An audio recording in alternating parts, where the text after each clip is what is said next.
Janano Malolo TV, kamora mora ma intiere an kod geno ni irio kendo tieno mari dhi yornero makare arwakini machiegni chenro en duondo mine ka otieno makawuono tarik 12 dwe mar adek higa 2021 wan kod Pastor Lydia Edna mabende wadwa twak godo ewi wuoth mar joma wakeini e weche goeko mag yalo kata women in ministry pacho kaindi ka gilaksiti gieki aweone thuolo mondo wachnwa nyinge kumoae gigiweko mabende otimo rwakini machiegni Pastor Edna. Amen. Erokamano ahinya kuom thuolo ma Nyasaye omiyowa. Erokamano kuom thuolo mondo abed ka. Iluonga ni Lydia Edna, Pastor Lydia Edna. Owino Odenis loka South Nyanza tatedo game to molo mago duto Yesu wara and I'm also a pastor ajatich Nyasaye. I'm also a therapist by God's grace kuom ng'wono mar Nyasaye wadil gi joma ni kale tuoche man gi paro mang'eny. But ago Nyasaye erokamano ahinya kuom thuolo momiwa kawuono mondo walos about mine kod tije mag wach Nyasaye. Amen. Erokamano ahinya. Erokamano Janano Malolo TV wan kod Pastor Edna Lydia Edna mana kaka osewacho. An madwacha chenro makawuono aniluonga ni Lorin Manyala elo Joyce Oduor arwakini machiegni. Amen, machiegni. Erokamano ahinya. Mana kaka isewacho Pastor Lydia Edna ni pastor mabende osebedo katiyo weche goeko mag yalo ne ji kata wuoth gi Nyasaye kialo ne ji kanisni. Okang'eyo ni to maendi ni chako nang'o to karango. Erokamano jaber. Bedo na pastor ne kadongo nadongo elot jomowar. Mama wanowa then finally adango gi kwara gi dana bende jomowar. But ok nen gima ne nitie chunya ni chimoro anabed jatich Nyasaye kata pacha ni anabed jatich Nyasaye. Dona ero wach Nyasaye kata sachako puonjra gima chako puonjra go somo ne muma. Gima na chako puonjra go somo. But ko chopo the year 2001 rega mar 2001 to Nyasaye no mi luongo mar bedo jatich Nyasaye. And an jatich Nyasaye an pastor ok nikech adhi e school kata somo theology ok an pastor nikech nan gi ministry kata chora en pastor but an pastor nikech Nyasaye no luonga mondo abed jatich Nyasaye. Kamano mano. Erokamano ahinya. Koro iwacho ni no luongi. Kamano. E kinde mathoth ing'eno winjo kaka pastor wacho ni an ing'eno jatich Nyasaye ma Nyasaye no luongo. Kamano. Ing'eno ng'ato kaka an kama to luongo ni samoro wacho Nyasaye luongo ng'ato nang'o. Gini biro ne ng'ato lek koso Nyasaye po en kaka Nyasaye luongo ga dhano mondo ng'ato anda sani Nyasaye no luonga kora we rito. Awe macho mai. Wari ma Nyasaye luongi ni endi nyalo nyiso ni en tiende nang'o. Amen. Luongo biro ne ji yore mopogore opogore. Nitie jok ma Nyasaye nyalo miyo luong prophetically, janabi nyalo nyise ni mae gima Nyasaye oketo e ngimani. To luong bende biro iwinjo bade ne chunyi. Iwinja ka in gi bade ni chunyi about something. Then luong biro through lek. Nitie jok ma Nyasaye luonge lek. Mano notimre ne Samuel e muma mar First Samuel kwa Nyasaye luongo Samuel to oluonge e lek. Nitie jok ma Nyasaye fwenyo ne gi lek to nyiso gi ni magima. Nyasaye luongo Jeremiah. Seche ma Nyasaye luongo ng'ato gima timre gi luong en ni Nyasaye biro nyisi gima odwane tim gima okete ngimani mondo tim obro mi pek baden mar mai gima dani mondo tim tiye nyakin kod chunyno ni mai gima negatim unaskumwa ni mondo gichi timri nade e tim kendo winjo kaka oketim to chaka gimi timo richo kendo winjo kantie baden mori ngimani ni nitire gima oketim unanipata iwinjo kanyo donge koro luong nitire baden moketo ntim mzigo ka ng'ato nigi luong to ntim mzigo ma luong kelo go e ngima ng'ato mama yudo ni yani ka ng'ato en pastor en gi mzigo ne kanisa onyalo dhi lamo giri okech ka seche in mionge gi luong to seche moko nyalo kata chiko lamo giri okech to kibi nikech ionge gi baden ionge gi mzigo ido ka pastor nyalo wi gige ne odhi lamo giri okech olamo ne chunje olamo mondo kanisa odhi maber ka ng'ato tuo odhi onene nikech en luong to en gi mzigo be mar Nyasaye e wiye koro opogore ido ni kowari to ino kidhi kanisa kendo timo gik moko normally kaka jomoko timo lakini luong nitiere baden moro nitie mzigo moro ma luong biro godo Amen. Koro ini wacho ni noluongi to ni rom nade ne pod nyathi manyako koso ni sebeda beda Nyasaye luonga kan 20 years na nja igni 20 seche maluongo nogore ngimana then nadhi apimo jotich Nyasaye go Nyasaye ro kamano kuom jotich Nyasaye ok mawuodo jiema jatich Nyasaye Bishop Daniel Aoi mar Oasis of Glory sama napimo negi to jatich Nyasaye onego bed ni kineno jogi tineno ni adier ma koro kana dhi apimo negi lek manan go kana apimo ne Bishop Dan lek manan go kata Bishop Pastor Evangelist ok mawuodo jiema ndalogo ne antiere church ne to nyisa nitie luong ma Nyasaye okete ngimani koro kata kiwuotho but ing'in tiere gimoro ma Nyasaye okete ngimani kendo yudo ka sama Nyasaye luongi ok ibidhi kaka jidhi ok ibidhi seche moko yudo ka in gi baden kata kapod in e kanisa moro luongo ok onyiso ni ka Nyasaye luongi to wacho ni dhi chak kanisa ni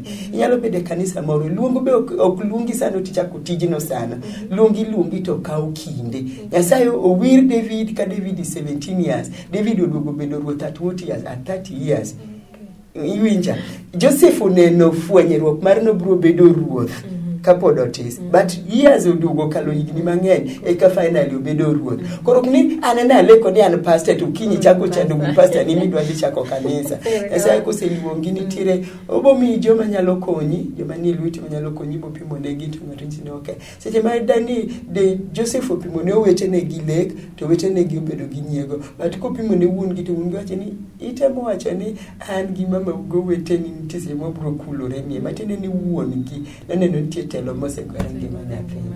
Amen. Hero kama na inya. Koro wacho ni oluongi ka inya igni 20. Seche go ng'eni ni inga nyathi manyako, to nyathi manyadende. Igni 20 kanya yero ni jomoko nyalo amua gi nyalo dhi katedo, jomoko pod dhi sikul, kendo gi friends. Ma friends ka samoro no koluongi. Okange ben ne yudo peke bedo gi friends, koso friendship gi joma nin godo, ne gine ni nango. No, ngono ma Nyasaye no timona. Well, nati atimo from 4 kan 18 years to but nadhi tedo piyo. So by the time I was 20 ma Nyasaye ni luonga, oyudo kamiaka kore kai got married. Okay. That I'd been having a bad nasebedo gi pek kod ministry and that and be what Nyasaye but koro luong ba koro nange ni adier ma gima Nyasaye bro dwaro mondo atime gima na later on to biro ke kadhi tedo. Amen. Ngero kama na inya. Gie seche gi koro in pastor kendo iyalo ne ji ponjo ji weche go mag Nyasaye. Okang'eyo ni to gies itimo ingene pastors mamoko nitiere kaka timo gimoro kaka gi business. Yeah. In pastor to mane kama yude yuto mari from kanisa. Okang'eyo ni timo gini kaka business kose time mondo ikony godo ji kaka no se luongi mowiri ni ng'at makonyo dhano. Pastor moko biro ni ka lemo ni to buni nyaka bi itim na kama. Mano chal kaka business matibo dhi konyi. Ebo chiemo kanyo. Okang'eyo ni in mari ni opogore kaka no luongi cha nyalo timo gimoro amora lemo ne ji wuotho oken biashara wedo ni ng'ato timo. No. Luonga ka Nyasaye no luonga oken biashara. When God calls you, it is not a business. But such a meet you teach Nyasaye onge kako en bendo riti. Awacho ga ni yani, seche moko make ga joke, tanyisa nyithinda ni God is the best employer. En kundiki teach because en the richest employer.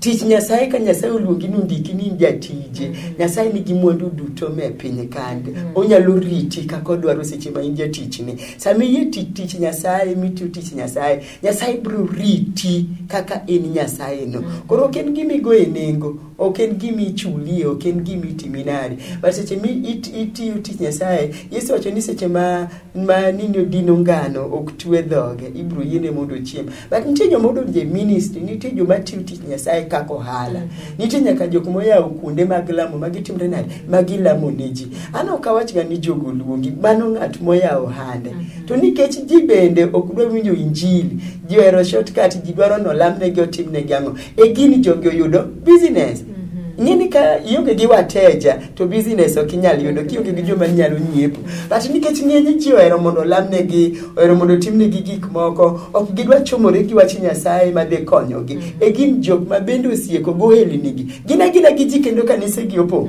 nikech ang'o adono lamna to richo to kadwa ni omul kanyo pastor kiki mul era kama na inya iwacho ni in a pastor ber mage ma bende nyalo wacho ni sana nyaka ni bede e pastor nyaka ni chaki yalo nyaka ne wari nyaka ne luongi agik mang'eny seriously mokwongo seche ma Nyasaye kaka Nyasaye no luonge gi bana nitie ber ma seneno mang'eny mokwongo luongo semi adhi kuonde mok den adhi luong osemiya dhi kuonde ma ok nadhi. Umondo koni mich ng'ato yawne ng'ato dhoudi kendo miyo obet gi joma dongo.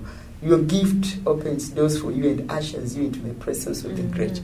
Luong ma Nyasaye osemiya relate gi jok ma ok na relate gi ngimana. Unanipata? Luong ma Nyasaye osemiya neno ka Nyasaye tiyo koda ka konyo ngima ji. Onge gima mori e ngimani ni marech ng'ato chung nikech Nyasaye notiyo kodi mondo ochung. Onge gima nyalo mori e ngimani ni dhako moro mok ne nyalo nyuol timo neno ni chung kode lamo kendo timre nade onyuol. Onge gima mori e ngimani ni ng'ato bedo encouraged. Unanipata? Koro nyaka Nyasaye ne luonga ber masebedo kaneno transformation matimore ngima ji, lokruok matimore ngima ji. Unanipata? Mano is a really a great blessing in my life. Another things, Nyasaye supporti, Nyasaye bro defendi, nyalo kale weche moko makokali mano. Nyasaye bro defendi nikech in gir tich ne.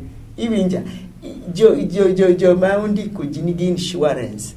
Donge ma yudo ka in gi medical insurance gangon. Nyasachwa be insure waseche ma watiyo ne. There's just insurance cover. Men go surety. Yesu achodo kada we unyaka giko mar ndano. Koro in ga dier mar ni the surety of his protection anti record. Amen. Ejana Wanodo TV chenro en duondo mine utino masani wan kod Pastor Lydia Edna mabende watu ak godo e wuoth machiel kachiel mabende wakeini bedo godo jodolo kata jogodo jo kanisa e pacho kaindi manero women in ministry e pacho kaindi wadhi matin kai to banga waduoge tilo marado mar chenro ni iri kikidhi mabor. Amen.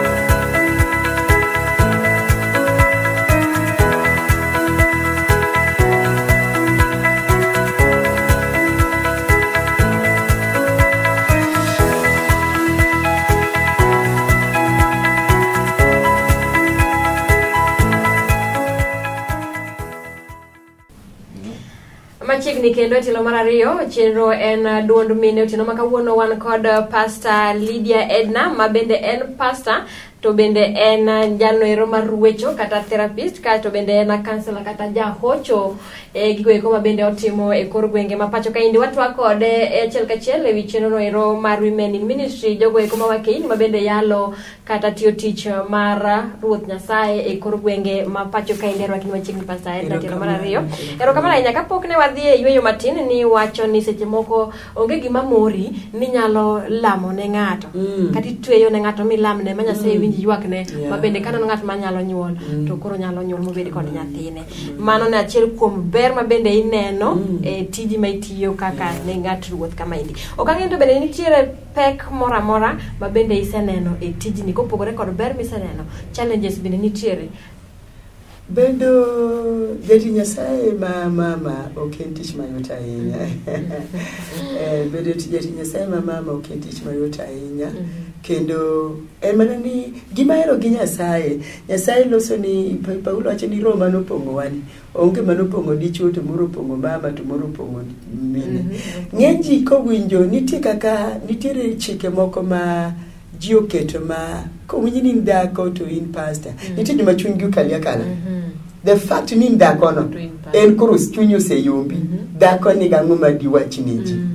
Koro winjo challenge achiel ma joma mine nigo. Chunyo se yombi nikech ang'ono in dhako. Ang'o ma dhako nigo ma do miss ji.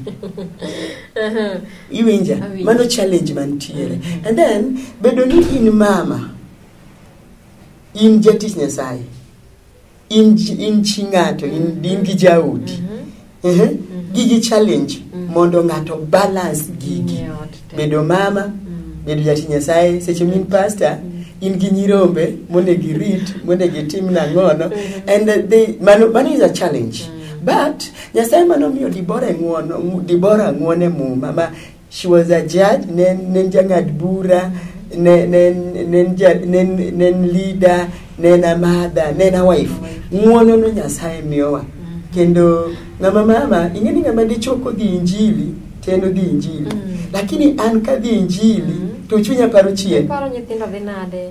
Kaka onego gichiem. Ing'eni bedo ni jayalo mama koro komiyo ni nyithi okibiluoko. Podi luok. Nyaka podi tede. Nyaka podi bed accountable as a wife. Nyaka podi iyudo ni kata kane udhi e kanisa, ibro dwar ni igole pipas tigone ndugu. Lakini ndugu ke ndugu ma jayalo, mama bro gone. Lakini ito ting'eni gomeki, tigomek baba. Mano be is a challenge mantiere ka indigo. So awacho ni tije manyani agi attitude nikech in dhako kendo gikuot nyaka muma ni Paulo nowacho ni mon mondo bed piny kendo ling. Yes, Paulo nowacho mano. But muma gimomiyo seche mapok ikuot muma moro rangni nowache kanyo. To kapok ikuot kanyo achiel kende ng'e ni mon adi mane jotich Nyasaye muma. Yesu ma ruoth mowarowa nonyuol gi dhako. Kendo dichuo did not even take part. Mumo wacho ni ok noriwre kata gi chuor. Kaka dhako ne kaka Nyasaye no yiere kaka dhako no tene manonyuolo japuonj. Inena seche ma Yesu chier okwongo fwenyore ne dhako. Adani mondo jiw mon mantie tich Nyasaye. Yesu okwongo fwenyore ne dhako. Petro giriba nowene gi kanisa. Obiro to go wangi to timre nadi oringo dhi. Lakini okwongo fwenyore ne dhako. Maria ma Magdala ema okwongo fwenyore ne. So a ministry mar Yesu ne nigi mon. Koro seche ma in dhako to Nyasaye oluongi kik iwe weche ma ji dwa wacho mang'eny ogo chunyi. Iwinja ogo chunyi mano se go chunywa yudo ka ingi mother in law iluonga na daw monyuolo chuori. And then another thing, chuo luoro mine ka gin joti Nyasaye. Kendo yudo ka chuor ng'ato bedo ni chiege jatich Nyasaye no nitie tia notion ma ji nigo ni ka oluong ji to dichuo monego bed no luong dhako koluongi. Kendo iyudo ka mine chuor ng'ato ka en pastor tiyudo ka dhako nyalo bedo gi luong to luong ng'eny mon osenyono luong gi en koro dong chi pastor.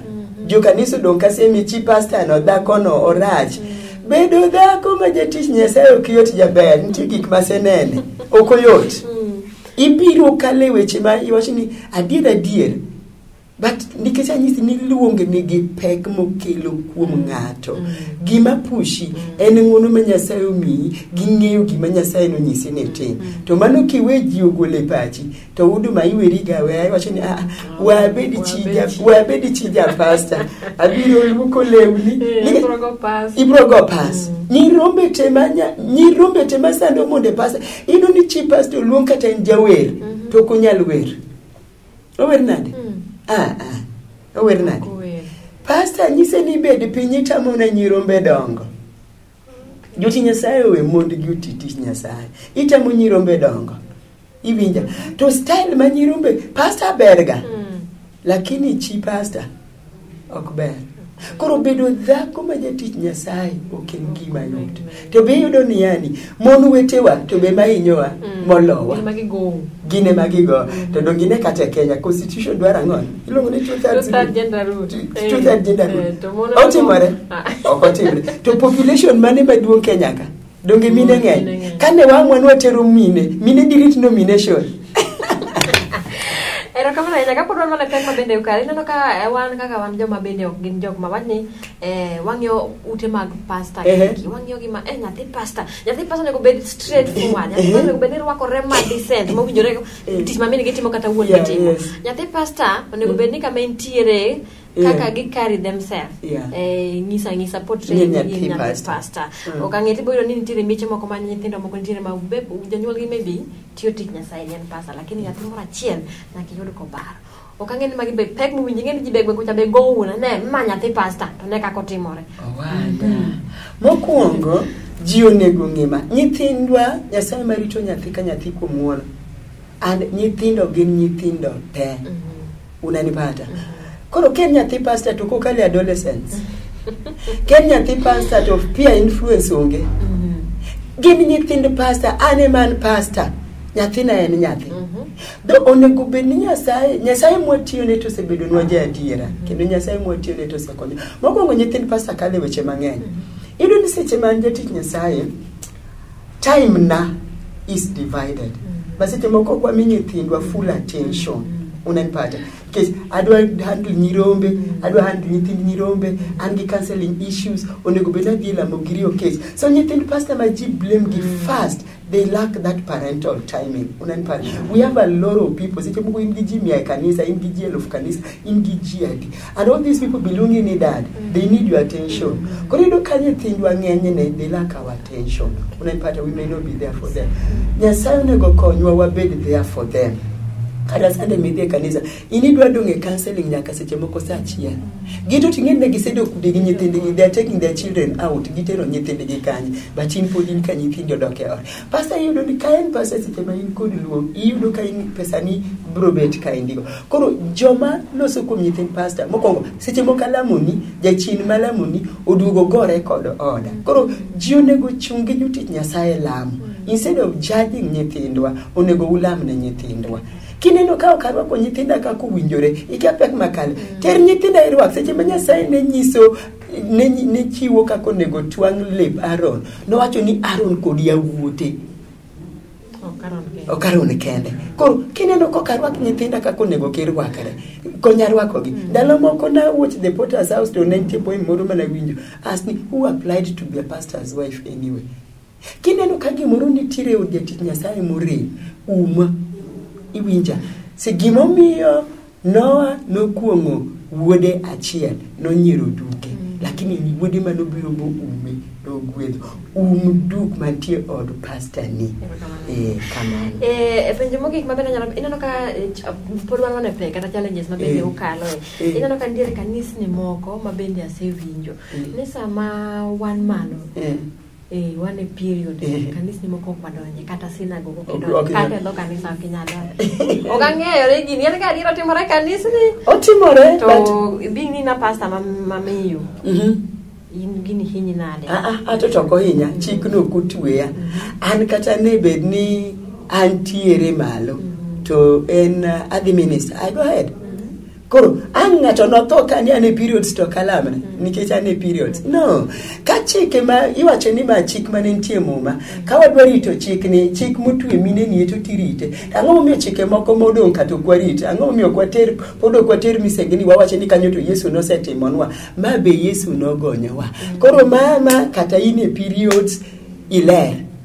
Gima tami monego beni tami dhi sinagogi en richo manie chunyi, richo mitimo. To richo gi to wadhi ga dhi sinagogi be wapako ga paka Nyasaye ni dawo gi jirani donje kanisa ni to gima timre kuni ni makoro en richo oyo mine obed thuolo. In periods ok in periods Yesu siwari in thuolo.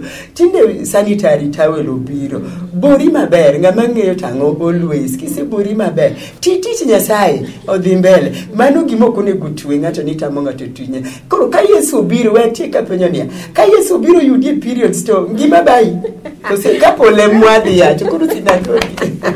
Kama nyakitieko to bende inyalo chiwo jip makare kata nyalo advice wakeini mabende nitiere ministry matiyo Nyasaye pek magikalo megi advice makare. Advice ma an go kuom wakeini gini Nyasaye mamiyo wang'uono en mana kuom ng'uono ndikni it's not by power okum teko kata nyalo watu kuom ng'uono maro maler.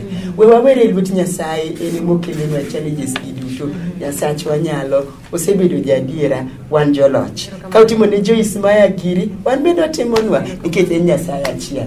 Nyasaye gwedhi kine huduma titich Nyasaye kin jachir kata in mama kata in baba. Amen.